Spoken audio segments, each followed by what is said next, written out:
Hey y'all, what's good? And welcome to the very first digital show of the Faith and Hustle Show. I'm your host, Faith and Hustle, and you guys, we have somebody very special today as my special guest. He's been in the industry for over 15 years, helping artists build a foundation for their music, receive, great strategies, and also he's very authentic with his work. I've known him for a while personally, and I consider him one of my longtime friends and mentors. All Star Chuck. So, All Star Chuck, welcome to the stream. How are you? Hey, I am good. I'm good. Thank you. Thank you for that. Hey, you just don't know. Have you ever done a live or a virtual interview before? No, not for what I like to do. I have virtual interviews for jobs for the monkey suit, but not for something I like to do. So this is definitely new and something exciting. So I'm definitely, definitely proud. I'm Mark that saying, off to be your on it. list. I know, right? Look, y'all that don't know, Chuck is also known as Chuck Town or CT. He's originally from St. Louis. You were an artist too at one point, right? Yep, I was. I was an artist, and that's where CT, aka Chucktown, um, you know, originated from me being in as a rapper back in St. Louis, St. Charles, 636. So yeah. Okay, so I guess we want to start. I want to start from the beginning because you grew up in St. Louis. You also grew up. Where did you say? Alabama. Tuscaloosa, Alabama, Crimson Yeah, Tide, baby, Crimson Tide. and you represent Houston to the fullest. And one thing about you is that you have been in the industry for over 15 years, and you have worked with artists from different states, different platforms, so you can see maybe the different type of ambition per city, per state. Right. Uh, And I want to get your feedback on that because right now you're focusing on managing, right? Uh-oh, there you go. I was gonna say. I'm here. All right. But you've been focusing on managing. Hmm. So with ear catching services, for y'all that don't know, that is his brand. You've been helping artists such as Ashton. You've been working with a few artists since I've known you, guiding them. And what is like Right. the biggest thing that you think that most artists should know when it comes to finding a manager? Really, honestly, when it comes to an artist finding a manager, honestly, the manager should come to them.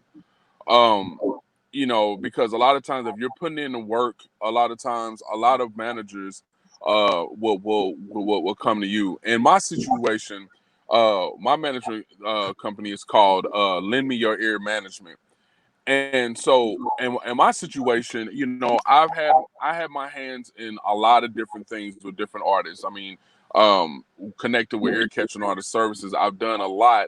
So I wanted to do something, I wanted to do something with that. You know what I'm saying? So I said, you know what, let me apply a lot of things that I do with ear catching artist services and and work with artists, which is Ashton is one and the other is Theezy Stacks, both from Houston.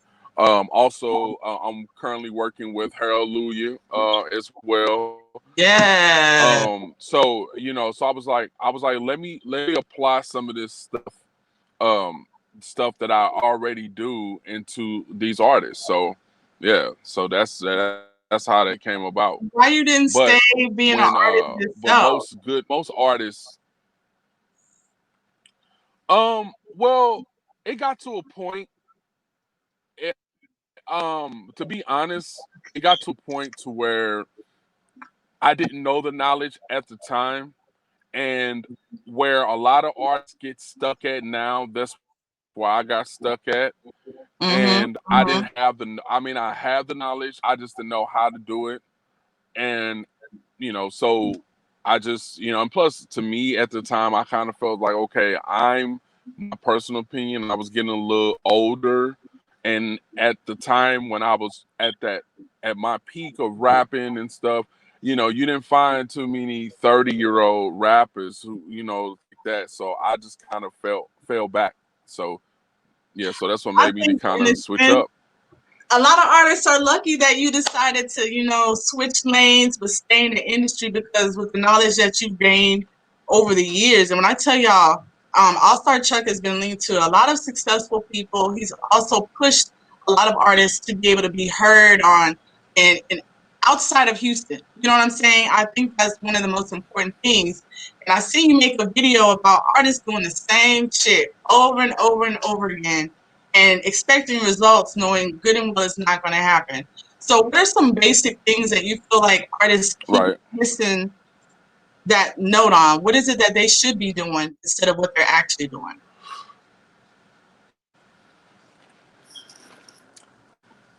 Well, some of the things that a lot of artists are doing are the same thing. And what I mean by they're doing the same stuff, like, okay, they go into the studio, they making songs, and then they, instead of them working the records, working it, learning how to work the record, meaning promoting it and putting it out to, in different situations, a lot of people, artists follow that exact same pattern where they want to go straight to the DJs and, go straight to the DJs, and then they want to push their music on the DJs, and then they get upset because the DJs are not responding to their advances. You know what I'm saying? And there's not a set system to do it, but there is a way that you can do it. And it's like everybody's doing the exact same thing, or everybody is putting out music with no promotion behind it, and then they're tagging, like on Facebook or social media, tagging the same 100 people daily.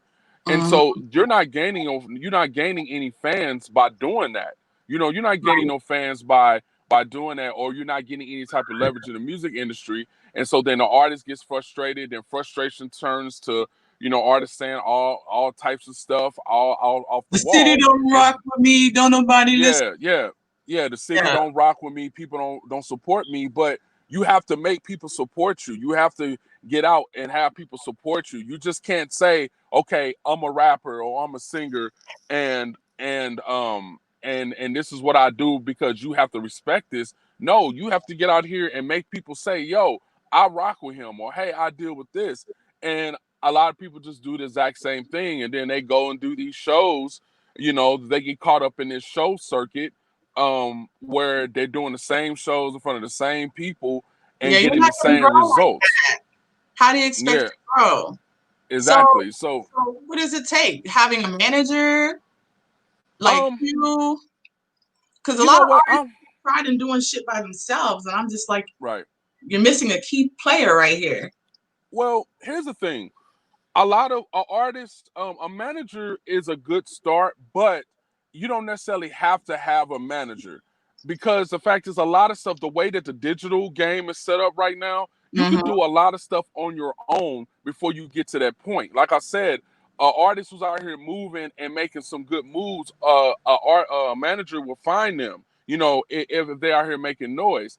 But you have to have some type of team, in some degree. You have to have a team. Now, like I said, you can be the artist, you can be the producer, you can be the CEO, you can be whatever, but eventually you're gonna have to have a team, because you cannot wear multiple hats all at one time.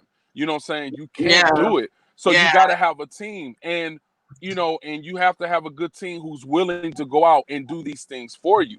Because Mhm. if not, if you don't have a team, or at least have someone who's helping you to do some things, you're gonna fall in that same and in that same vicious cycle. Um, so yes, so you gotta have a team, you gotta have a plan. You have to write out stuff, you have to have a plan and kind of Yeah. follow it. And if you stray away from that plan, well, you gotta have a contingent plan to knock you back in your lane. A So contingency plan is always a must. And I guess what you're saying, basically, to me, it makes sense to, get yourself established, get yourself going a little bit before you just go out seeking a manager. What are some things that people expect you to do as a manager that really isn't in your description? well, a lot of times where a lot of people get mixed up is that the manager is your financier. That's not You're an true. investor, A don't want to true put your bag into uh, it. right, a true manager does not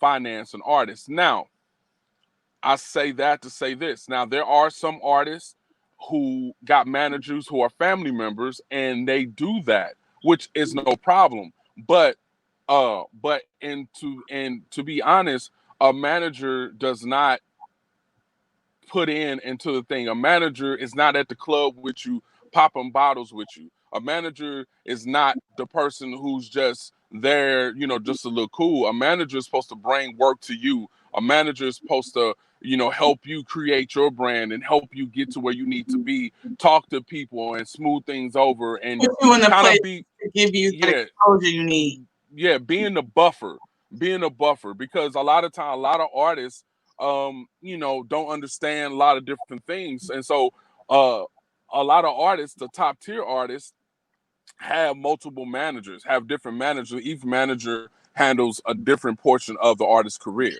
That So, don't seem like a bit much to have multiple um, managers. It seems like I can get having a team, but when you have too many managers or too many hands in the pot, it's like, how do you really eat? well, at the same time, though, you have to. It just all depends on what exactly you need them for. Some people only have one manager who take care of everything, but most on the independent level and maybe regional level, you maybe have one artist who take care of one thing. But trust me, there's people like the Rihannas and Beyonces and Oh Jay yeah, Z's yeah, and yeah. people They like got that. multiple. They have multiple people because multiple managers handle a certain thing. You got a tool, you got a role manager, you got a PR manager, you got all these different people who specialize in exactly what they do. That does make sense. I ain't gonna lie, I have two managers, but they're a team. One helps me with my bookings and getting me to where I need to be, and the other just goes over excuse me, the contracts and the logistics side of it. So I can get that. But what they don't do and what they are not to be is my cash cow.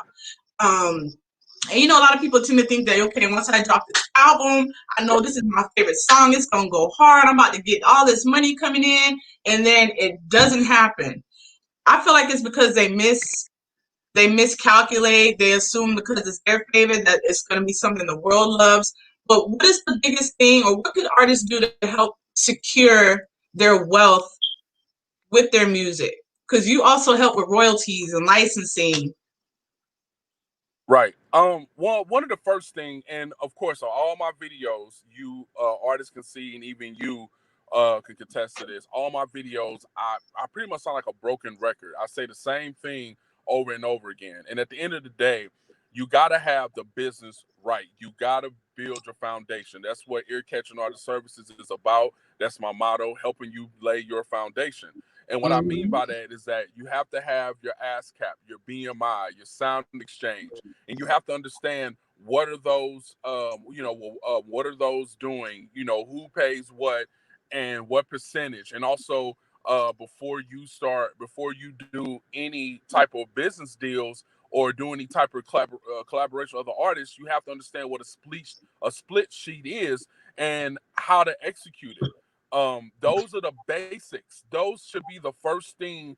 Like, I look at it like this: when you're building a house, okay, they don't build the house from the top down. They build it from the bottom up because you have to lay that foundation, because the foundation has to be strong for that house to stand on and to be able to be built. So that's the most important thing that I always tell artists, especially newer artists or any artists that I deal with, that hey, you have to make sure that your business is taken care of first. You have to get Right. that, you have to understand that, because what happens at the end of the day, you may have a hot record and it may take off or whatever, and you out here moving around, but you're not getting any royalties or you're not getting any recognition on billboards or anything if it's hot like that. So then at the end of the day, the numbers don't mean nothing because you don't have anything that tracks you and keeps you in place. So therefore, you just out Yeah. here just doing Wasting things time, willy wasting nilly, all wasting that. time.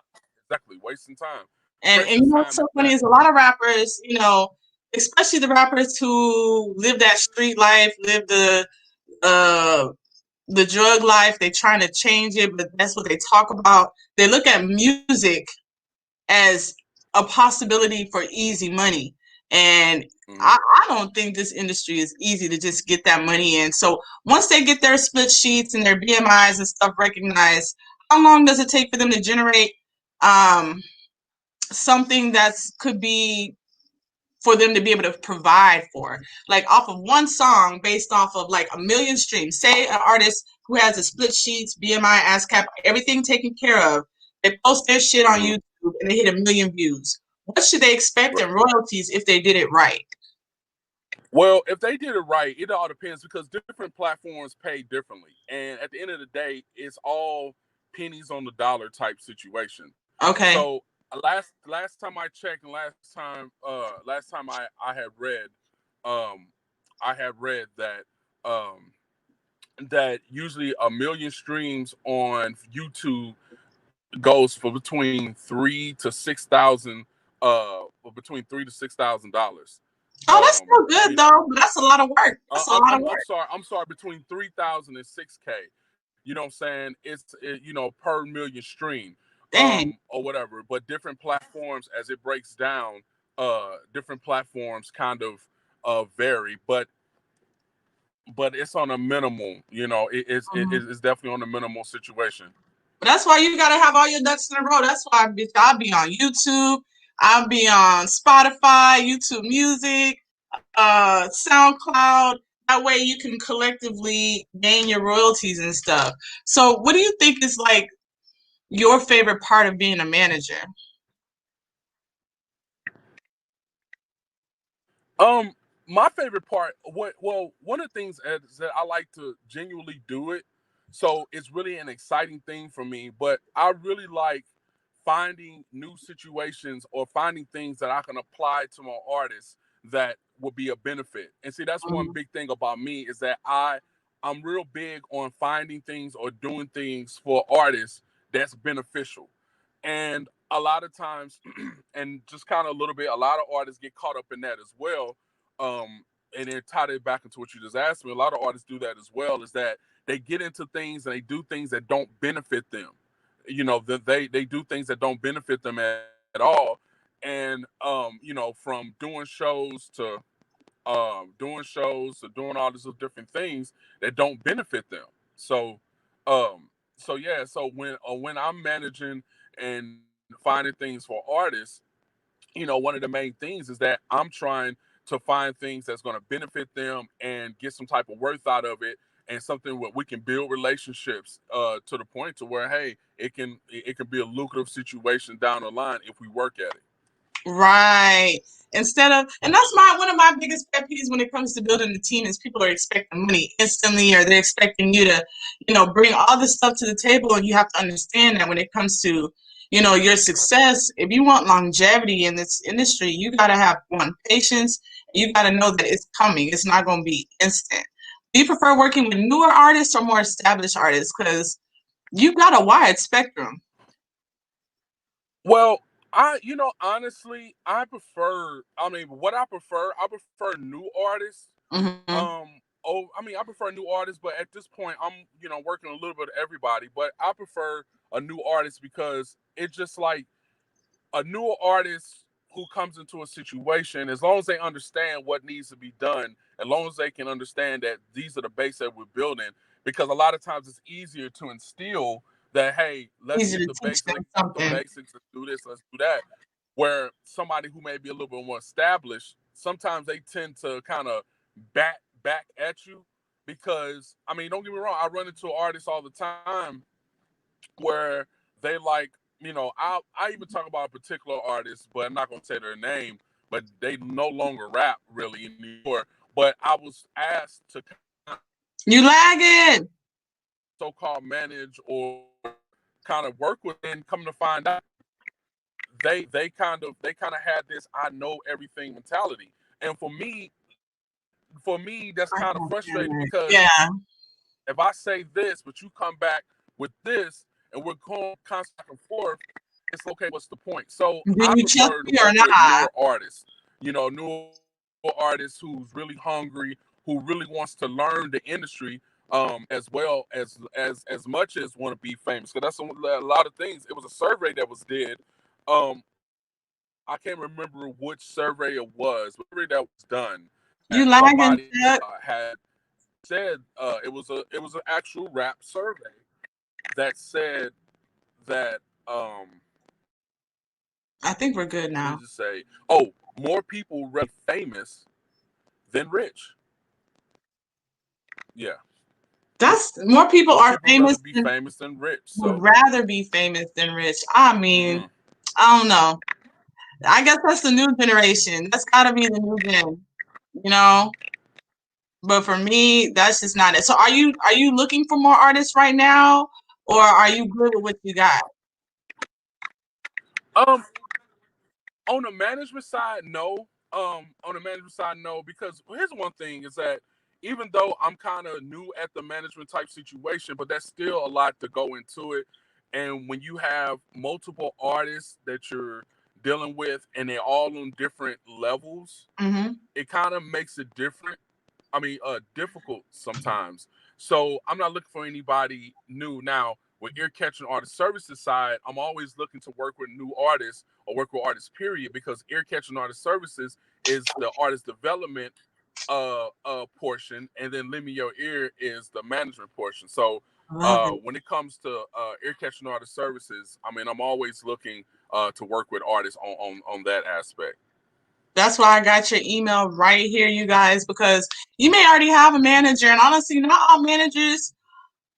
I think before you just pick somebody and you like, oh, you're a manager, well, manage me, and you need to manage me. You need to ask the right questions and see if they can really benefit you. See if y'all vibe. See if their vision Right, and what they do matches yours. Because when somebody else is on a different road and they have a different mindset of how they operate their stuff, and yours is different, then it's harder to come right. together. So, okay, say I'm a manager, right, Chuck? I'm a manager and you're an artist. Mm, What are questions that you would ask uh-huh. to see if I would be beneficial to you? Um, Well, first thing is, who have you worked with in the past? Um, what I'm saying, what type of connections do you have as far as making things happen? Are you open to receptive of my ideas and things of nature? Um, um, what connections do you have to people that can help us elevate? That's just me. That what I would ask a person who manages, what's your expertise in this? Are you more of the manager that who's really out there for me trying to find business, or you're the kind of the laid back manager who just kind of like, feed me, see more type, Mm-hmm. or you a little bit of everything. And like myself, I'm kind of a little bit of everything because, like with this COVID, it makes it hard to really get out. But even before then, as you know, a lot of people always say, I never was the one that was out a lot because a lot of times I always like to do my work in the background. And to me, in just my personal opinion, I always felt going out to clubs and going out to places for me, and I'm talking about for me, don't benefit it because I can't really talk to you while you're in the club because Right. really it's not on what I'm talking about. So Mm-hmm. a lot of times too that to answer a whole lot of people's questions. That's why Chuck doesn't come out a whole lot because talking business in clubs and places like that, there's no work to get done. Y'all can pass you my Yeah. card and whatever, but at the end of the day, when I'm ready to talk business, I want to talk business. I'm not trying to compete with somebody's eye who's trying to look at this big booty chick, or somebody's listening to music, or somebody's talking to them and they drinking and yeah, man, type of stuff. So yeah, That makes so sense. I mean, different managers, those some of the basic questions. So That makes sense to me. And honestly, when you see a manager at a club, this is just me. And maybe this is just my thinking, but when a uh, manager is at a club, he ain't there to network, he ain't there to talk business. He's there, he or she is there because they already have an artist there. They're already there working. They're already there making sure that everything is right. They ain't got time to talk. And honestly, why would you as an artist want right, to have those kind of discussions in that atmosphere? You got to make yourself memorable. Just because a person may be a manager doesn't mean they want to manage you. So, to get an authenticity right, of a good conversation in an establishment is better to do it outside. But there's always artists that right, need that push. And I had a few hit me up the other day asking me how to get paid. And so I was just like, look, I'm interviewing somebody dope as hell. I'm gonna need you to tune into this interview and reach out to them. So hopefully they do because, even if you don't want a manager and you don't need one, there's a lot of hot independent artists that are on their own grind, but you still need to capitalize off your music and make those royalties. Is it time consuming for you to do split sheets and BMI and make sure that they get all their coins? Is that time consuming for you? Okay. You repeat that because you kind of like broke up a little bit. Is it time consuming for you to help artists on the royalty side?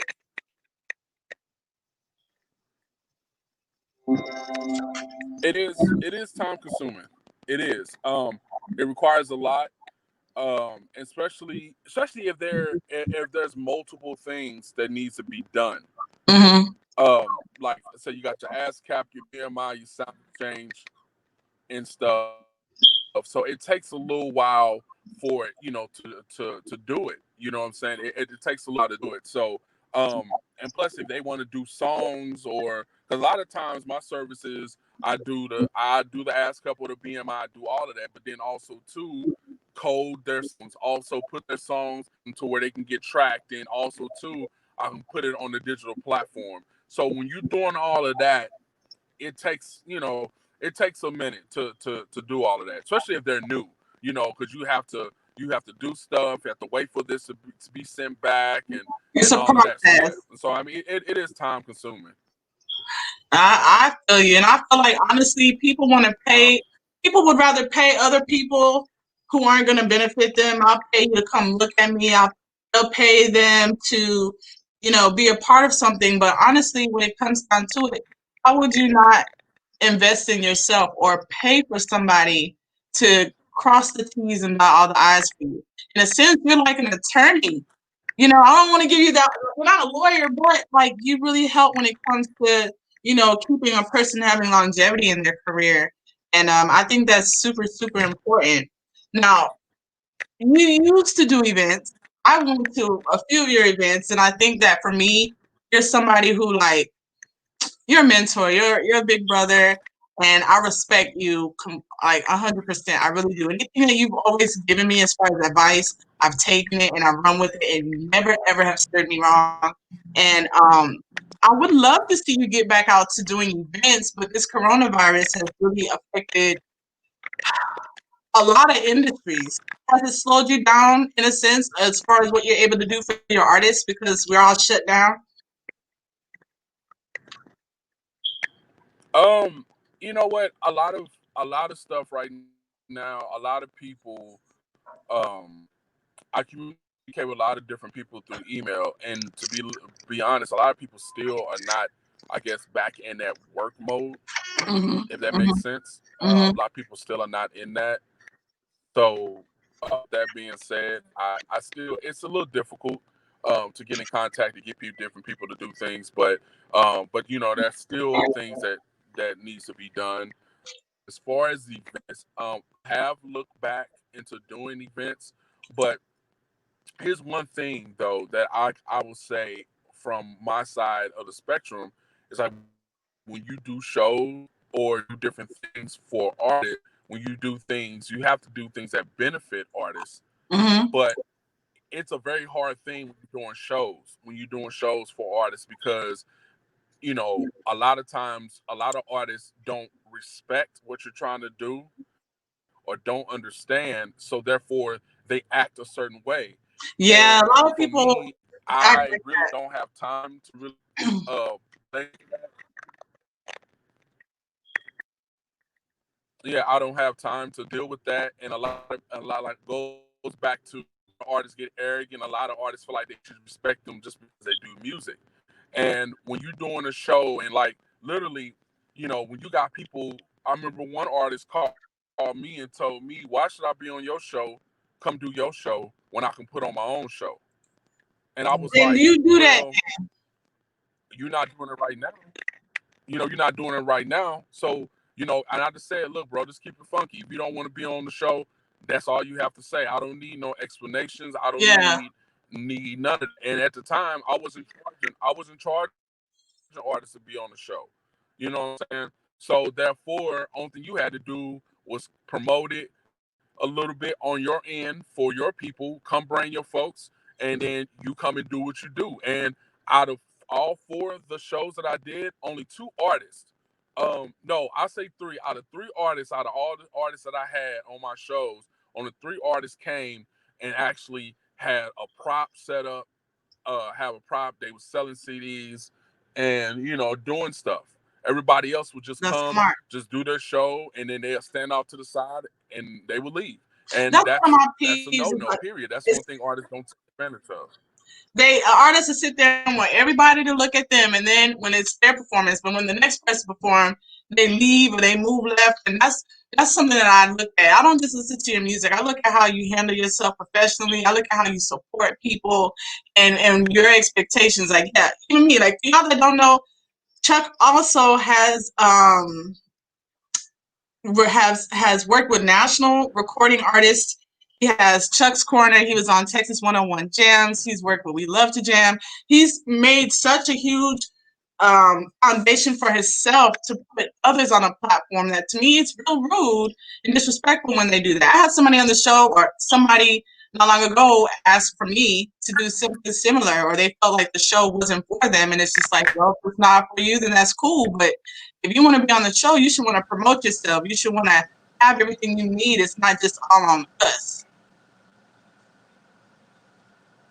When you going back on air, that's something you can do. You've had some of the most phenomenal. Well, I learned a lot I've about for you. I appreciate it. Well, here's I ain't all the way with you. I want to go back to I want to go back and do Chuck's Corner.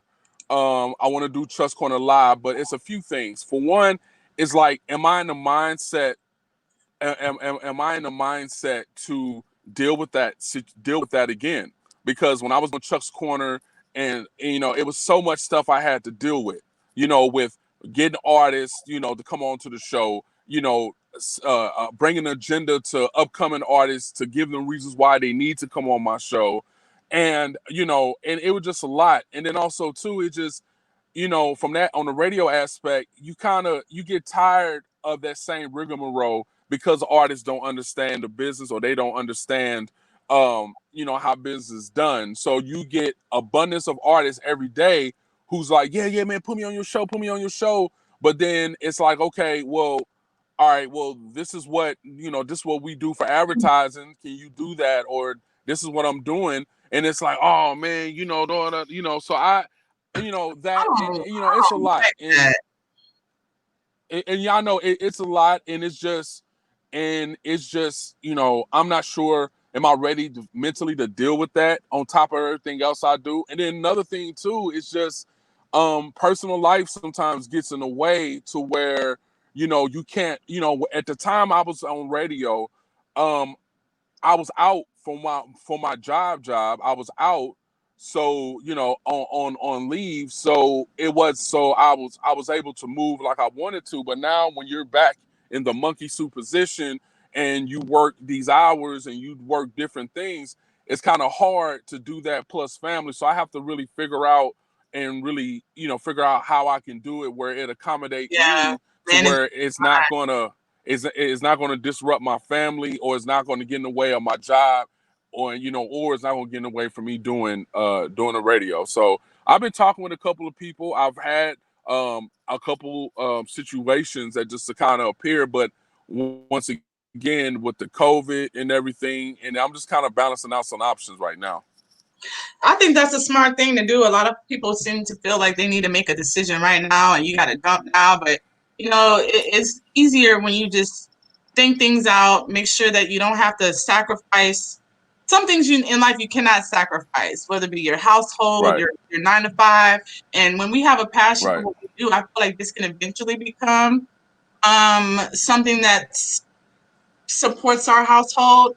But one of my Right. biggest frustrations that I've learned so far, Chuck, is that some artists, like you said, they feel entitled just because they're a rapper, that Mm-hmm. they can talk to you anyway, and that they're doing you a favor, or you're doing me a favor by being on my show. And in my mind, we're doing each Right. other a favor. So if I'm pushing and promoting you, it's got to work both ways. And you should want people to Right. see your show, that you should want them to support the people who are supporting you. But I've been wanting to do some virtual concerts. I told you about that. I feel like Right. everybody's trying to go back to the norm. There's no way for me to act like this shit never happened in this world, okay? There's no way for me to act like Corona Right. never Right. happened. And I've been social distancing before this pandemic. So now it's like, damn, now that everybody's going back out, I'm trying to find a new excuse to not go out. But I think that this could be a new wave. Right. And I feel like anybody who is, you know, being digital when it comes to interviews, performing, that you're being a trendsetter right now. Do you think eventually, like all concerts will go virtual? Maybe. Um, right now, I think there's a lot of little different things that's being talked about. There are different platforms. Like right now, the verses that Timberland and Swiss Beats created is real huge right now. Yeah. I know somebody just had, or they're about to have, Jagged Edge and Belle Biv DeVoe do like a garage type concert thing. Jagged Edge and Bell Biv So DeVoe. That's yeah. not fair So to with me. that being, uh, I'd rather well, see Jagged and Edge and so Brazil. yeah, but that's going to be the new norm, because the thing is, what's really hurting is that a lot of artists, mainly rappers, of course, are being hurt by this, because a lot of rappers make their money on the road. Mm-hmm. So now a lot of rappers are scrambling or finding new ways to try to supplement that money. Because like I said, if you got a rapper who makes in a weekend, who makes, 40, 50K a weekend, Right. and now he has to figure out how he's gonna do this, or how he's gonna do something a little bit different. So I think for right now, yeah, I mean, it's going to be a bigger situation. But I feel like in 2021, I believe that, well, they're supposed to say concerts are probably going to resume like fully. So I think from now until the new year, you're going to see all different sorts of platforms popping up, like different performance platforms and all of that. So yeah. I think like this is a new way to be creative during this time. I've seen a lot of people have stronger faith, stronger hustle. I've seen a lot of new albums, Hmm. songs being birthed during this time. And it shows who the real hustlers are and the real ambitious people to me. And Right. I feel like for me, I thought my business was fail proof. I've been an entrepreneur by myself for the last 4.5 years working independently. And I thought I had all Right. my ducks in a row until Corona hit, and I realized, damn, my profession isn't pandemic proof. Um, but this Right. is a new way for us to always be able to keep in mind other ways to make money, other ways to make money outside of that. So then when we get back into the world again in 2021, all these concerts are back lit.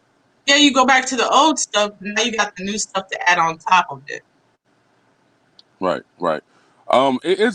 It's definitely gonna be interesting to see how this gonna work. But I will say that one thing that Corona has done was that I hope that with this, quarantine stuff, that people learn a new hustle and come out with a new situation. Mm, Because when you can't do nothing but just sit down and think, a lot of different things pop up, and I will oh, hope that people have a new hustle to come up with, and new ways to do something, because the old ways may not be available anymore. So that's one thing that I think that Corona has done for me, because it's a lot of things that I've wanted to do that I'm putting in motion a little bit, and I hope that somebody will do the same. I hope that all these people that's been in the house for months, I hope they come out with a new hustle, because if you come out with the same situation, it's definitely not going to go well. So I just want to say, Chuck, if there's anything I could do to help you, support you, you already know. I'll be calling you anyway, like, what you got going on? I know you're not posting, but you got some shit shaking, and I want to be in. Like, let me in. right, always, of I'm course, of always there course. for you because, like, when it comes to it, like, and that's why I wanted you to be on this show for artists to look for somebody. If you're looking for somebody that you could trust, I trust him with myself. I trust him. as a friend and to take advice from on a professional level. I've seen him, what he's done for me. There's been a lot of people in the industry who always knew who I was, but it would be all that I see the potential in you. Well, shit, I want to find somebody who not only sees the potential in me, but that's going to take me to that level. And you have been one that's really just, you didn't have to do none of this shit for me. You did, and you really did, and I will Right. always have a loyalty to you for that. Well, I definitely appreciate it, and like I've always told you that if from the beginning is, you know, when you find your voice and you find a knack, something that you're good at, you really research it, study it, and apply it. And like that's, and you know, and I'll say this live now. It was kind of hard to get you to see that to a degree, but now you kind of got your own platform. Now you can see that, okay, all right, you know, because you found something that you really enjoy. You found something, you found your voice. Because like we was talking the other day, I remember your first interview came on my show. You were kind of nervous, you kind Very of scared. didn't know whatever. And matter of fact, I think I sent you the video on Facebook. It popped up in my memory, a memory thing on Facebook. So, you know, but now look at you. It's just all about, you know, it's all about just planning, going fit. You know what I'm saying? And that was something I was trying to get you to see, that once you feel comfortable and you can say, okay, You I know lagging. what I want to do. And the Faith and Hustle show, different things, Yeah, I've been gaining a you lot of. know. And me is like like a dad, a proud dad, watching his daughter just kind of bloom and do his thing. So Thank you. It means a lot, you know, and you're say what? somebody who's. I said you were lagging for a second, and I was like, oh my god, this is. Yeah, most deaf. But it means a lot. I want to ask you a few more questions before we round this up. What's your motto?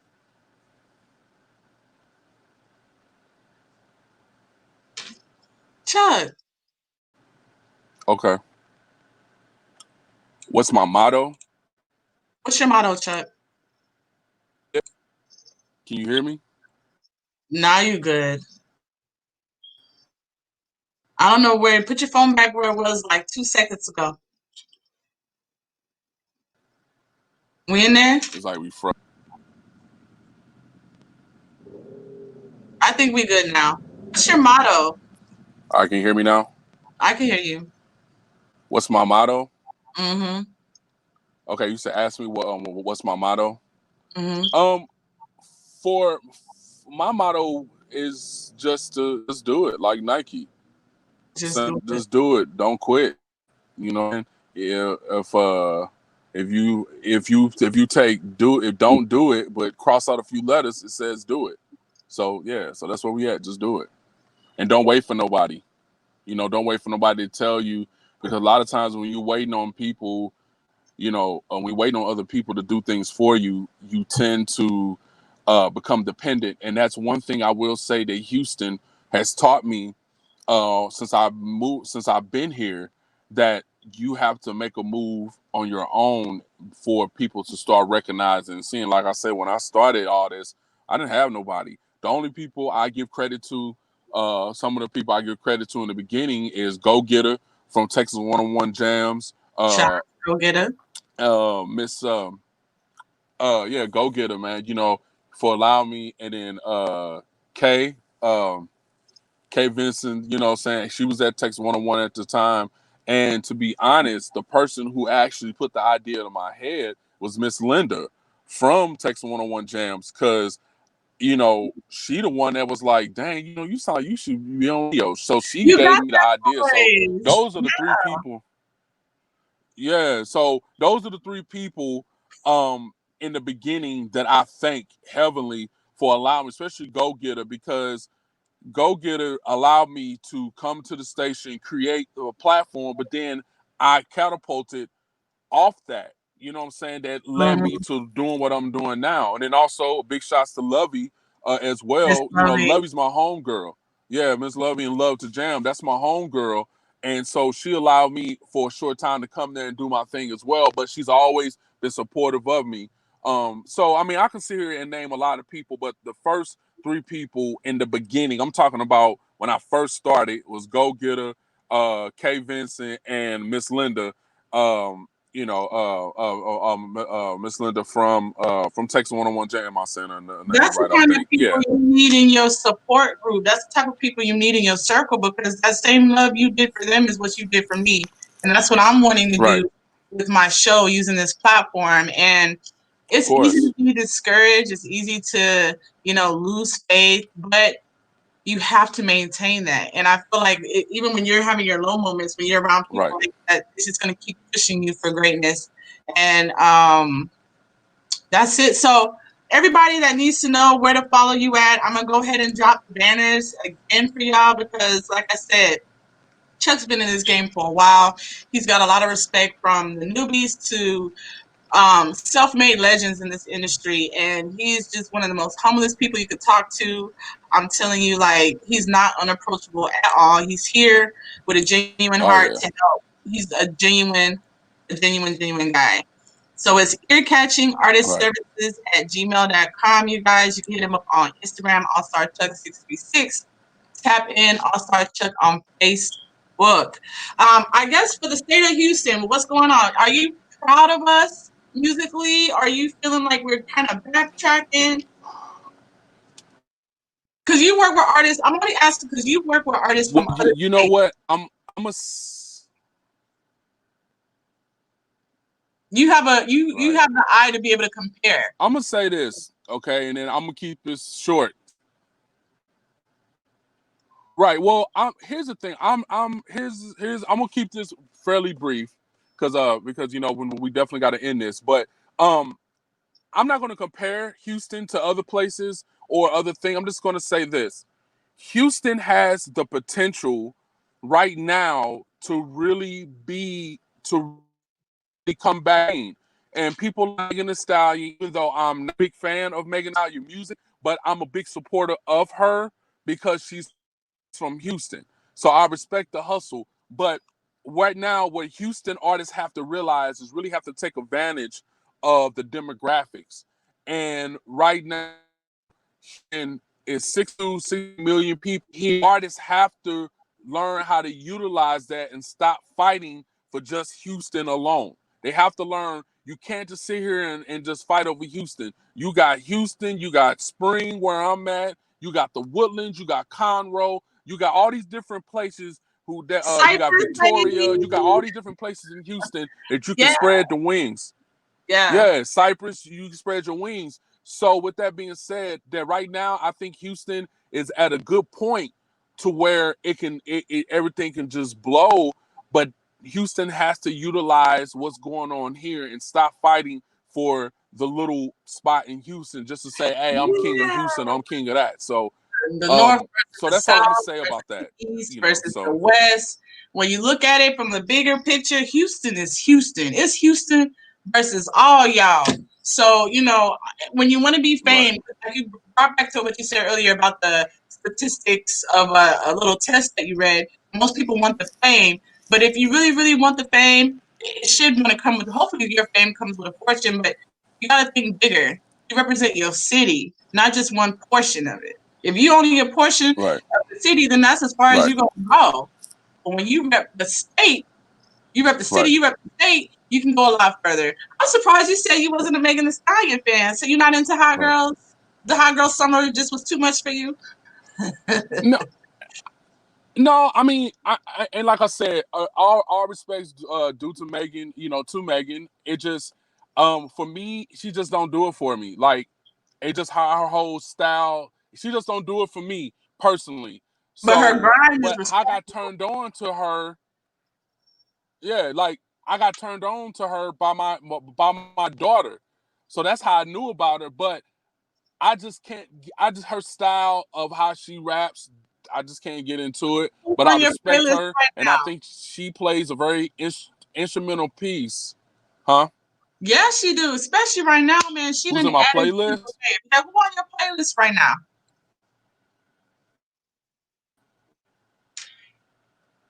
Oh, there he is. Well, my playlist consists of people.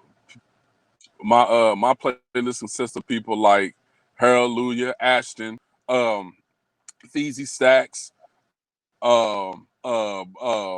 Big Fats, C Green, Whole PUD Entertainment, huh? Whole empire. of course, my homeboy Murphy Lee, and Q1. Huh? No, you got a good list. Yeah, most definitely. So anybody from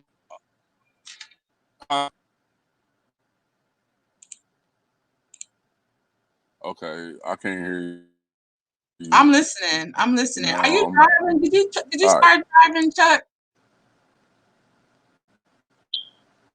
Chuck, are you driving? I can't hear you. Are you driving? Are you driving? I'm not driving. No. Oh, okay. I was finna get up on you. I'm sitting still. You're good now. You're good. What you was finna say though?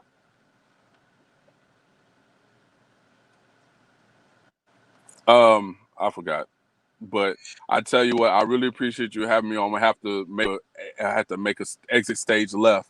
But I really appreciate the interview. And you know I'm here to support you. Any artist out there that's looking to get that paperwork done to start getting royalties, to learn about royalties of their music, make sure y'all hit me up on IG at AllStarChuck636, or you can hit me up at earcatchingartistservices@gmail.com. And I tell you this, be ready to work. I'm very limited on time, so I don't have a whole lot of time to be talking and explaining the world. So just come and be ready to work. For real. And if y'all are going to Chuck because of me as a reference or a referral, go ahead and let them know, hey, I see you on the Faith the Hustle show, but let me let y'all know, if you drop my name, you better make me look good. Because I don't want Chuck coming back telling me that he had somebody that I sent you his way waste his time, because then I'm going to cut you off too. Anyways, Chuck, thank you so much for being a host. Let me show y'all one last time. This is Ear Catching Services. If you guys haven't seen them yet, let me go ahead and exit this, make it a little bit smaller. This is his logo right here. That's them. Lend me your ear, all of that. But until next time, you guys, I just want to let y'all know I appreciate y'all's time. I thank everybody that's tuned in. I haven't decided exactly when I'm going to be dropping these interviews, but make sure y'all check me out on the Faith and Hustle Show on Facebook and YouTube. If you guys are interested in being a part of this, all you got to do is email me at thefaithandhustleshow@gmail.com. And I so look forward to it, y'all. Thank you so much for your time. And as always, y'all, keep the faith and hustle.